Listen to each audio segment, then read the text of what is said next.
오늘 본문을 읽으면서 어렵죠? 예, 본문에 사람들 이름이 많이 나오고 도대체 이 생전 처음 들어보는 이름 나오는 것을 우리 목사님이 왜 오늘 본문을 잡았을까?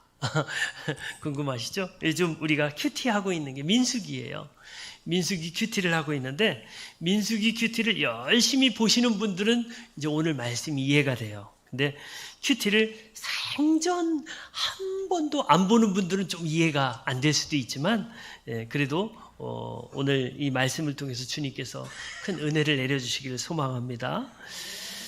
저는 이제 지난달에 총회 교육을 갔었는데요. 총회에 우리 총회에 보니까 백석교단에 노회가 한 110개가 되더라고요. 110개. 그러니까 우리나라에서도 장로교 중에서도 굉장히 큰 장로교예요. 그러니까 우리 교단이 보니까 장로교로 따지니까 3위 되더라고요. 그러니까 그 합동측, 통합측, 그 다음에 이제 백석이더라고요.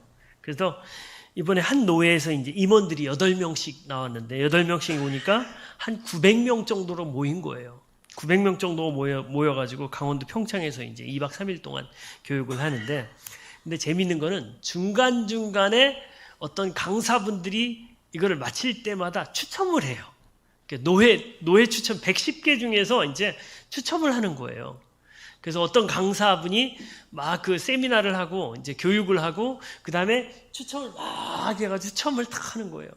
근데 이 추첨에 당첨된 노회들은요 너무 기뻐하는 거예요. 왜냐하면 그 추첨되면은 거기에 봉투가 있거든요. 그 봉투에 또 이제 몇십만 원 정도 이렇게 딱 들어있어요. 그래서 노회 임원들이 이제 마음껏 이렇게 파티할 수 있는 그런 정도, 이제 한 끼 이렇게 파티하는 그런 정도에. 그러니까 이제 매번 끝날 때마다 추첨을 하는 거를 기다리는 거예요. 근데 기다리는데 첫날에 벌써 한 7팀인가가 추첨된 거예요. 그러니까 우리는 분당노회거든요. 분당노회는 이번에는 우리가 될 거야 막 이렇게 되는데 말은 그렇게 하는데 한 번도 안 나왔습니다. 한 번도 안 나왔어요. 거의 제가 보기엔 한 5분의 1, 한 15팀에서 한 20팀 정도가 추첨이 됐을 거예요. 아마 110개 노회 중에서 한 15팀이나 한 20팀 정도가 됐을 텐데, 그 받은 팀들은 너무너무 좋아하는 거예요. 그런데 추첨에서 떨어진 거는 좀 덜 억울해요. 그런데 진짜 억울한 건 뭔지 아세요? 군인들이 군대 가가지고 시험 드는 원인 중에 하나가 초코파이 때문에 그렇다고 그러죠. 초코파이를 먹으러 교회를 갔는데 사람들이 쫙 있어서 다 초코파이를 받았는데 바로 내 앞에서 초코파이가 딱 떨어졌다고 생각해 보세요. 바로 내 앞에서. 한 명만 더 하면 나도 들어갈 수 있는데 그 앞에까지 떨어졌다고. 다음 주에 오세요. 다음 주에 오면 드리겠습니다. 다음 주에 간다고 해도 2개 주는 건 아니에요. 근데 초코파이가 내 앞에서 딱 떨어져가지고 그 초코파이 하나 때문에 시험 들어가지고 교회를 평생 안 다니는 사람들을 제가 여럿을 보았어요. 자, 초코파이 때문에 시험 들었다고 해서 그들을 초코파이 시험파 이렇게 이야기를 합니다. 다른 사람들을 다 봤는데 나만 못 받는다고 했을 때는 얼마나 억울하겠습니까? 굉장히 서러울 수도 있어요. 낙심될 수도 있어요. 오늘 본문에 보면 레위 지파는 받을 땅이 없다는 거예요. 다른 지파들은 다 땅을 받아요. 유산을 다 받아요. 그런데 레위 지파만큼은 땅을 못 받아요. 유산을 못 받아요. 우리가 이 5월 가정의 달을 맞이해서 여러분 가정에 다 괜찮죠. 우리 LP수교 가정도 다 괜찮죠. 그런데 어떤 가정은 또 이렇게 생각할 수 있어요. 다른 가정들은 다 괜찮아 보이는데 왜 우리 가정은 이렇게 힘들지? 왜 우리 가정은 이 모양이지? 왜 내 남편은, 왜 내 부인은 왜 이럴까? 왜 우리 자식들 왜 이럴까? 우리 가정만 복을 못 받은 거 아닌가? 우리 가정만 뭔가 하나님의 신령한 그런 은혜들을 누리지 못하는 것 아닌가? 이렇게 느낄 수가 있어요. 마치 오늘 본문에 나오는 레위 지파처럼 말이죠. 레위 지파는 하나님은 왜 특별히 레위 지파에게만 유산을 주시지 않았을까? 왜 땅을 주시지 않았을까? 사실 거기에는요, 하나님의 특별한 계획과 목적이 있기 때문입니다. 우리는 다른 사람들과 비교하면서 못 받은 것을 생각해요. 저 사람은 저걸 가졌는데 왜 나는 못 가졌을까? 다른 사람들과 비교해서 못 받은 것을 더 많이 생각할 때가 있습니다. 우리 가정을 향해서도 왜 우리 가정은 이것밖에 못 받았지? 왜 다른 가정도 더 많이 갖는 것 같은데 왜 우리 가정은 왜 하나님이 적게 주시는 거지? 라고 생각할 수가 있습니다. 그런데요, 거기에 여러분의 가정을 향한 특별한 하나님의 계획과 목적이 있다는 사실을 믿으시기 바랍니다. 어떤 사람은 나는 저주받은 느낌 같아. 나는 실패한 것 같아. 나는 안 풀리는 것 같아. 하나님은 나를 돌아보시지 않는 것 같아 라고 생각할 수 있지만 하나님은 여러분 각자에게 은사를 나눠주신 줄 믿습니다. 여러분, 그리고 여러분 모두에게 각자에게 필요한 은혜를 주신 것을 믿습니다. 레위 지파가 유산을 못 받는 장면을 보면서 우리는 이렇게 생각할 수 있습니다. 레위 지파 정말 억울해. 12지파 중에서 레위 지파만 못 받는 거 보니까 너무 억울해. 하지만 그렇지 않습니다. 하나님은 레위 지파를 향한 특별한 계획을 준비하고 계셨기 때문에 그래요. 자, 레위 지파를 이해하기 위해서는 역사적인 과정들을 보아야 됩니다. 자, 레위 지파의 조상은 누구일까요? 레위 지파의 조상은 누구일까요? 이름을 땄으니까 레위입니다. 레위 지파의 조상은 레위예요. 그럼 여기 퀴즈 하나 더 드리겠습니다. 자, 레위의 아버지는 누구일까요? 야자로 시작하는 분인데 두 자예요. 야곱입니다. 야곱의 아들은 몇이었을까요? 12명이었어요. 12명 중에 레위가 세 번째 아들이에요. 이 야곱이 이 레아와 결혼하고 나서 낳은 아들이 르벤, 시므온, 레위, 그 다음에 디나 이렇게 나가요. 그런데 이 레위는 어떤 아들이었느냐? 성격이 아주 한마디로 이야기하면 더러운 아이였어요. 더러운 아이. 그래가지고 성격이 불같고 성격이 아주 더러운 사람이었어요. 그런데 이 레위가 어떻게 나게 됐냐면, 자, 이 야곱이 도망을 가게 되죠. 형 에서를 피해서. 왜냐하면 형한테 몇 번 사기를 쳤잖아요.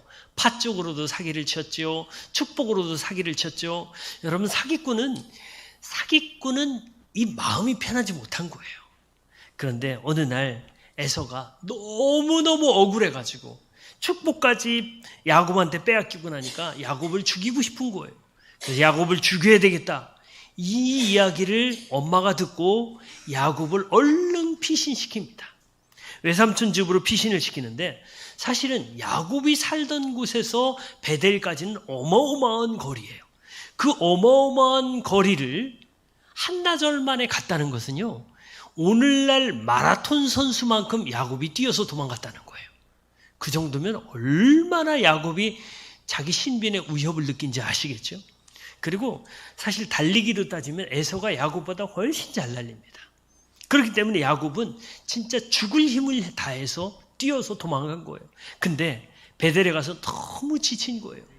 너무 지쳐서 이 베델에서 너무 지쳐가지고 거기서 누워있는데 거기서 누구를 만나게 되냐면 하나님의 천사를 만나게 돼요.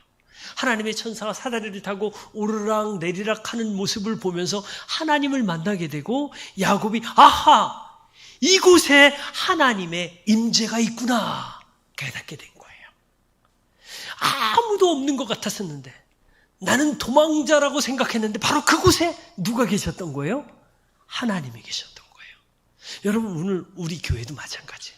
오늘 우리 학생들과 청년들을 저쪽 이천에 있는 예수마을교회 보내니까 우리 어른들을 보기엔 에휴 왜 이렇게 썰렁해. 음악도 뭐 목사님 기타 치는 거, 오늘 목사님 기타 치는 거 혼자 기타 치는 거 보니까 기타 실력이 다 뽀록 났어. 이렇게 하면서 아이고 우리 이렇게 썰렁해 이렇게 생각할 수 있어요. 그런데 사람들은 적지만 이곳에 하나님이 임재하신 줄 믿습니다. 야곱이 그걸 느낀 거예요. 야곱이 이곳에 하나님이 계셨네. 그러고 나서 자기가 배웠던 베개, 돌베개를 딱 기둥으로 세우고 이런 서원을 하게 됩니다. 하나님, 만약에 하나님이 저를 안전하게 이곳에 다시 오게 하신다면 이곳을 하나님 예배하는 예배터로 삼겠습니다. 저는 하나님 예배자가 되겠습니다. 이런 소원을 하게 되는 거예요. 자, 야곱이 그리고 외삼촌 집으로 도망을 가게 되죠. 온 외삼촌 집에서 14년이 지나고 또 6년이 지나서 20년이 흐른 거예요. 20년 만에 부인은 4명으로 늘었고 애들은 12명으로 늘었고, 그리고 이제 많은 양떼와 소떼와 염소떼를 데리고 탈출을 하게 되죠. 탈출을 하게 돼서 이제 오게 되는데, 이 에서 형이 동생 야곱이 온다는 소식을 듣고 400명의 군사를 이끌고 가게 됩니다. 왜 400명을 이끌고 갔을까요? 왜 400명을 이끌고 갔을까요? 이경자 집사님, 형이 왜 400명의 군사를 이끌고 동생을 찾아왔을까요? 군사를 데리고 왔다는 것은 동생을 어떻게 하겠다? 죽이겠다. 동생을 잘 안내하려면 자기 혼자 올 거예요. 동생을 죽이려고 400명을 데리고 온 거예요. 막 형이 400명의 군사를 이끌고 온다는 그 소식을 듣고 야곱이 그 야복 강가에서 기도합니다. 하나님 도와주세요. 형이 나를 죽이러 오고 있습니다. 하나님 도와주세요. 라고 막 기도하는데 누가 나타나냐면 하나님의 천사가 쓱 나타나는 거예요. 이 야복강가에는 아무도 없었죠. 근데 야곱이 기도하니까 하나님의 천사가 나타난 거예요.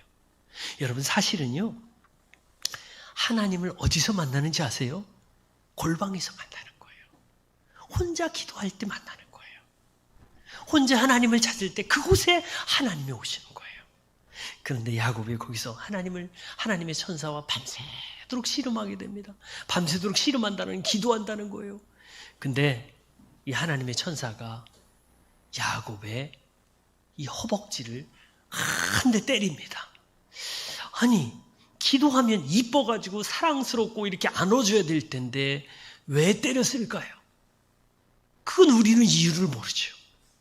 그런데 이 하나님의 천사가 야곱을 때리는 바람에 야곱이 거기서 절뚝발이가 됩니다. 여러분, 천사에게 맞아서 골반이 나갔다는 사람 이야기 들어보셨습니까? 못 들어보셨을 거예요. 야곱이 최초예요. 자, 이 야곱이 거기서 천사에게 맞아서 다리를 질질 끌면서 야복강을 건너게 되죠. 400명의 군사가 뒤에 딱 버티고 있고 에서가 칼을 빼서 동생을 죽이려고 하고 있는데 저 앞에서 자기 동생이 다리를 질질 끌고 쩔뚝쩔뚝거리는 그 모습을 보는 순간 에서의 마음이 확 바뀌어버리게 되는 거예요. 누가 에서의 마음을 바꾸셨을까요? 하나님이 바꾸신 거예요.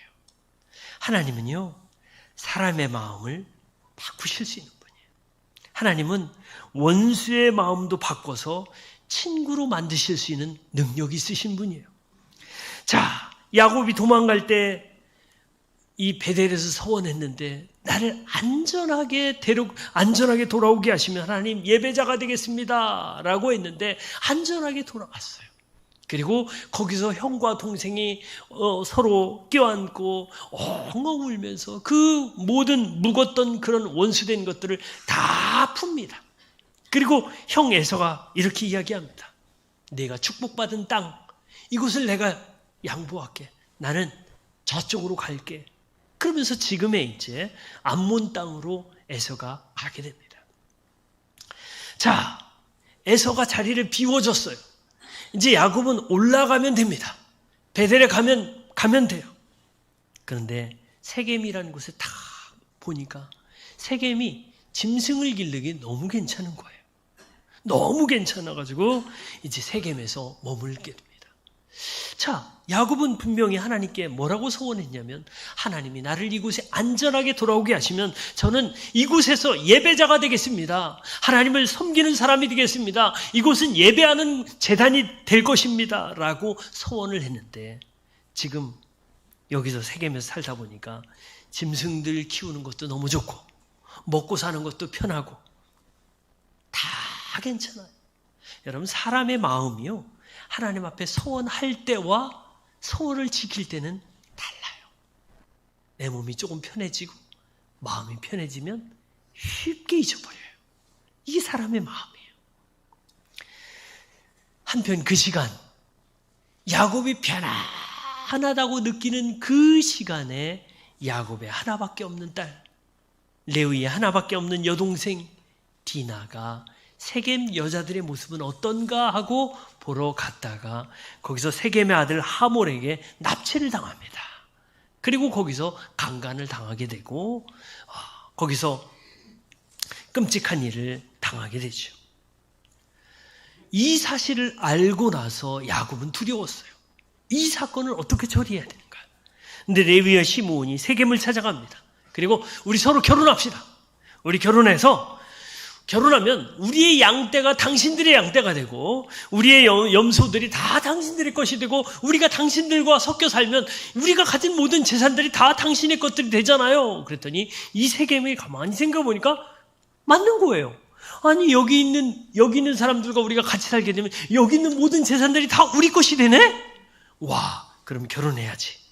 근데 조건이 있습니다. 뭡니까? 할례를 받아야 됩니다. 그래서 이 세겜의 모든 남자들이 다 할례를 받게 돼요.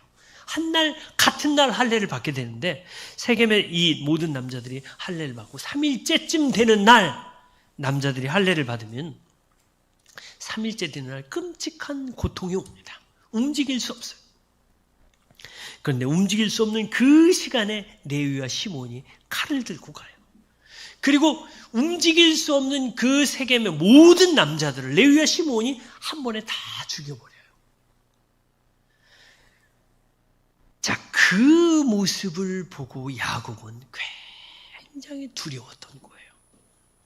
그래서 이 야곱은 왜 두려웠냐면 당시에는 이 족속 이 둥둥에 살고 있던 사람들이 다 동맹을 맺고 있어요. 동맹을 맺고 있는데 이스라엘 족속은 소수의 사람에 불과해요. 이 소수의 사람이 이 동맹 맺고 있는 나라들과 전쟁을 한다? 있을 수 없는 얘기예요. 야곱은 너무너무 두려워했어요. 야곱은 하나님을 만난 사람이었고 하나님을 경험한 사람이었고 하나님의 응답을 받은 사람이었지만 이 목숨이 왔다 갔다 하는 그 문제 앞에서 하나님은 보이지 않아요.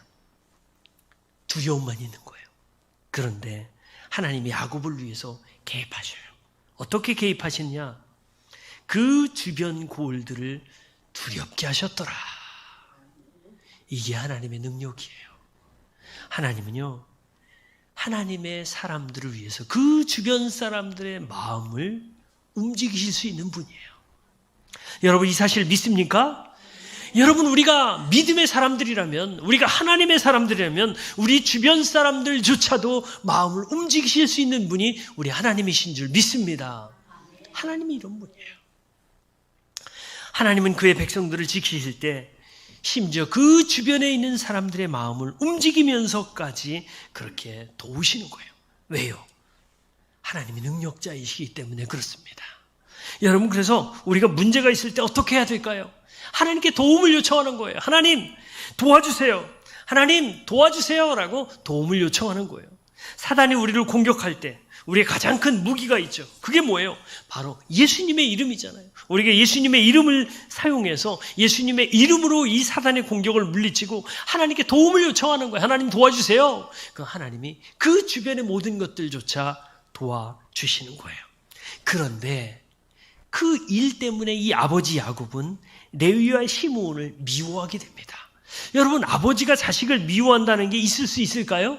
네, 여기엔 있을 수 있어요. 이 야곱이 얼마나 그 일이 한이 되었던지 레위와 시므온을 뭐라고 얘기했냐면 죽을 때 유언을 이렇게 해요. 유언을. 너희들은 살인기계야 이놈들아. 이렇게 욕을 해요. 그러면서 뭐라고 또 욕을 하냐면 자녀들을 위해 축복해 줘야 된대. 죽기 전에 자녀들을 축복해 줘야 되는데 뭐라고 얘기했냐면 너희들은 기업이 없을 거야. 너희들은 이 땅에 흩어져 살게 될 거야. 이런 얘기를 하고 야곱이 죽습니다. 여러분, 아들의 입장에서 이 말은 축복이 아니라 저주예요. 야곱이 이렇게 이야기했을 땐 너희는 떠돌이로 살아라. 얼마나 아버지가 이 두렵고 한이 맺혔으면 이 아들들에게 이런 이야기를 하겠어요. 이건 축복이 아니고 저주였었죠. 그런데 야곱의 저주를 하나님이 어떻게 바꾸는지 아십니까? 하나님은 놀라운 방법으로 바꾸셔요. 어떻게 바꾸셨느냐? 야곱은 너희는 흩어져서 살아 라고 했는데 하나님이 어떻게 바꾸셨냐면 흩어져서 사는데 뭐로 사느냐? 흩어져서 영적 지도자로 살게 하셔요. 이게 하나님의 역전이에요. 흩어져서 사는데 제사장들로 살아요. 흩어져서 사는데 율법을 맡은 율법의 교사들로 삼아요. 이게 하나님의 놀라운 축복이에요.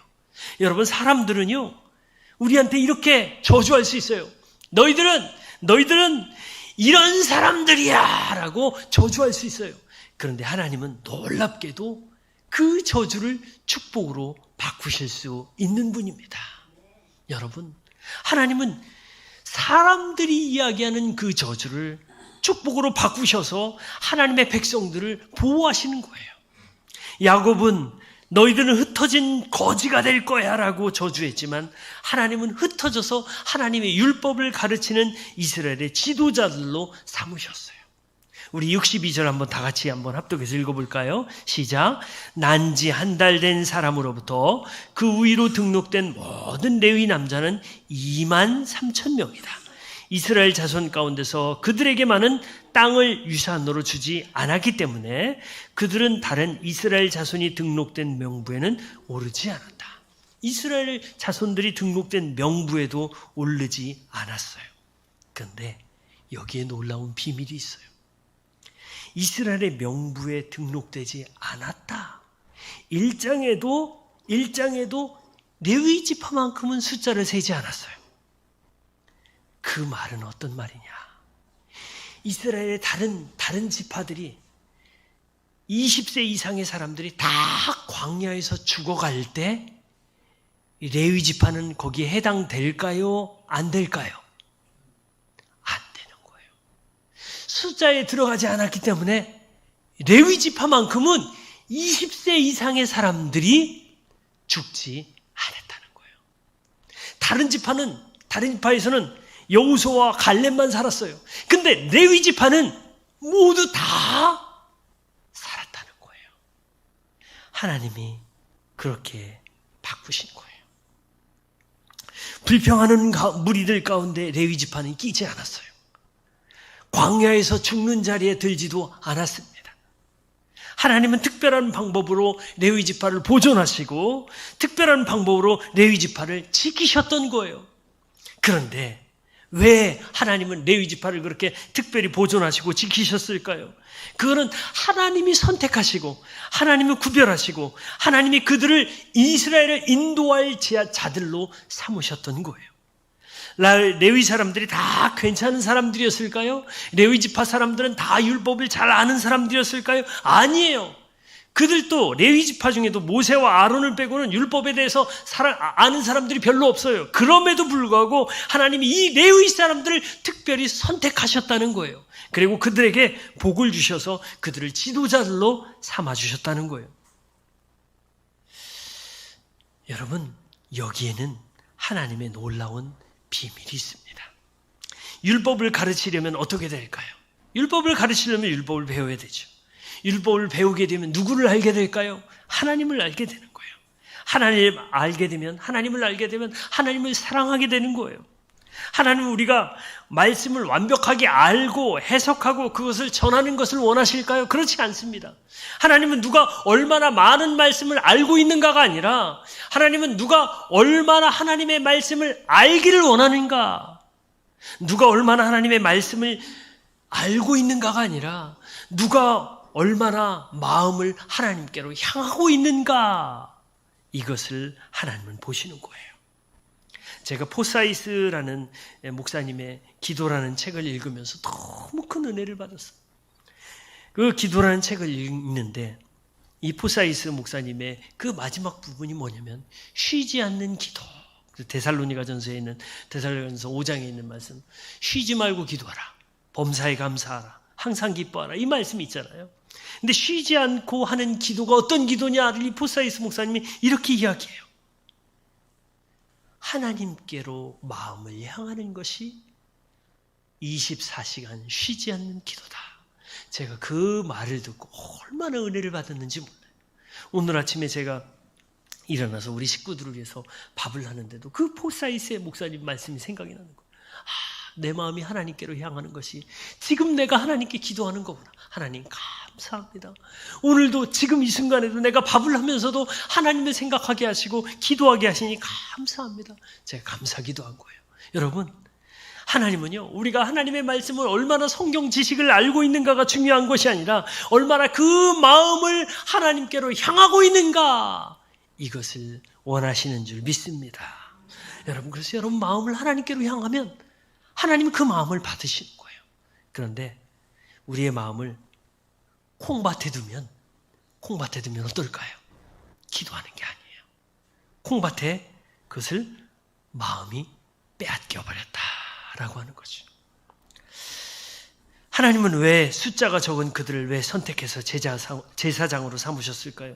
미숙한 그들, 부족한 그들을 왜 삼으셨을까요? 하나님은 역전시키는 하나님이시기 때문에 그렇습니다. 아버지 야곱은 레위를 저주했지만 그 저주를 하나님은 축복으로 바꾸시는 분이시기 때문에 하나님께서 레위 지파를 축복하셨던 거예요. 근데 베드로전서 2장 19절에는 놀라운 말씀이 나와요. 뭐라고 얘기하냐면 너희는 택하신 족속이요. 아멘. 하나님께서 우리를 택하신 족속이라고 말씀하셔요. 왕같은 제사장이요. 아멘. 왕같은 제사장이라는 거예요. 하나님의 소유된 백성. 여러분, 우리가 어떤 자격이 있어서 하나님의 택하신 족속이 되었을까? 아니에요. 하나님이 우리를 사랑하셔서 우리를 선택하셨기 때문에, 하나님의 은혜로 선택하셨기 때문에 우리에게 믿음을 주시고 우리를 자녀 삼으시고 우리를 예배자로 삼으셨던 거예요. 우리의 자격이 아니라, 우리의 어떤 능력이 아니라 하나님의 사랑 때문에 우리를 선택하셨다는 사실을 믿으시기 바랍니다. 아버지 야곱은 살인기계 아들 레위를 저주했지만 하나님이 그에게 특별한 은혜를 주셔서 그의 자손들을 흩어져 사는 거지가 아니라 흩어져 사는 하나님의 율법 맡은 자들로 삼으셨던 거예요. 율법을 묵상하는 자, 율법을 가르치는 자로 살게 하셨던, 이것이 하나님의 반전 드라마입니다. 때때로 우리는 이렇게 생각할 수 있어요. 왜 나만 이런 고통을 겪지? 왜 나만 안 주는 거지? 왜 나만 떨어지지? 그런데요, 우리가 다른 사람들과 비교하지 말고 하나님의 특별한 목적이 나에게 있을 거야. 우리 한번 따라서 해볼까요? 하나님의 특별한 목적이 나에게 있을 거야. 여러분, 이 사실 믿으시기 바랍니다. 하나님의 특별한 목적을 기도하며 찾으세요. 하나님께서 저에게 특별한 목적이 뭐예요? 라고 하나님께 묻고 찾으세요. 여러분 안에 거하시는 성령님께서 가르쳐 주시는 거예요. 여러분, 다윗은 어땠을까요? 골리앗을 죽인 후에 승승장구했죠. 얼마나 기뻐했습니까? 그런데 곧 사울의 시기를 받으면서 다윗은 광야에서 10몇 년 동안 16년이나 헤매는 그런 생활을 하게 됩니다. 16년이나 이 광야의 도망자로 살게 됩니다. 시편에는 그의 절망스러운 그런 마음들이 얼마나 많이 나와 있는지 몰라요. 심지어 원수를 저주하는 그런 기도까지 합니다. 그런데 하나님이 이 다윗을 광야의 떠돌이로 놔두지 않았어요. 떠돌이로 놔두지 않고 하나님의 때에, 하나님의 시간에 그를 이스라엘의 왕으로 삼아주셨어요. 하루아침에 이스라엘의 광야의 떠돌이가 이스라엘의 왕이 된 거예요. 이게 바로 하나님의 역전입니다. 우리의 삶도 어떻게 보면 떠돌이의 삶처럼, 이 야곱의 저주처럼 흩어져 사는 것처럼, 유산을 못 받은 것처럼 그렇게 생각할 수 있지만 하나님의 역전을 경험하게 되면 하나님께서 놀라운 일을 여러분 삶 가운데 일으키실 줄 믿습니다. 그것을 경험하시는 여러분들 되길 바랍니다. 여러분, 그래서 다른 사람들과 비교하지 마세요. 왜 나는 저 사람에 비해서 못 받았지? 왜 나는 가진 게 없지? 비교하지 마세요. 비교한다는 것은 여러분 개개인을 만드신 하나님을 무시하는 거예요. 비교하지 말고 하나님이 주신 것에 대해서 감사하는 저와 여러분들 되길 바랍니다. 우리 한번 따라서 해볼까요? 비교하지 말자. 주신 것 감사하자. 아멘. 비교하지 말고 하나님이 나에게 주신 것을 찾아서 감사할 때 하나님은 더 많은 감사거리를 여러분들에게 주실 수 있는 거예요. 우리 가정도 마찬가지예요. 비교하면 다른 가정은 다 행복해 보여요. 다른 가정은 더 많이 가진 것 같아요. 우리 가정은 왜 그 행복에 빠져 있는지 정말 너무 억울한 것처럼 느낄 수 있어요. 근데 하나님은 안 주신 것이 아니라 여러분의 삶을 역전시킬 특별한 것을 준비하고 계셨다는 사실을 믿으시기 바랍니다. 우리 예수님이 십자가를 지실 때 사탄은 승리했다고 자축했습니다. 세상에서는 실패한 개혁가, 저 예수에게는 아무것도 없어, 이제 죽음으로 끝이야 라고 생각했습니다. 그렇지만 하나님은 역전의 드라마를 예수님을 통해서 일으키셨습니다. 3일 만에 부활하셔서 사탄의 공격을 무기력하게 하셨습니다. 그리고 예수님은 마침내 승리하셔서 승천하시게 됩니다. 이것이 바로 예수님의 역전입니다. 사람들 눈에는 내일은 저주받은 인생, 믿는다고 뭐가 달라지겠어? 그리스도인들, 당신들이 예수님을 믿는다고, 하나님을 믿는다고 잠시 마음의 위안이 될 뿐 뭐가 인생은 달라지지 않을 거야 라고 이야기할 수 있습니다. 하지만 주님은 어떻게 말씀하시는지 아십니까? 주님은 이렇게 말씀하십니다. 너희는 나의 특별한 족속이야. 너희는 왕같은 제사장이야. 너희는 나의 소유야. 나의 백성이야. 나의 기업이야. 나의 유산이야 라고 말씀하십니다. 여러분, 이 하나님의 약속을 여러분의 약속으로 믿음으로 받으시길 소망합니다.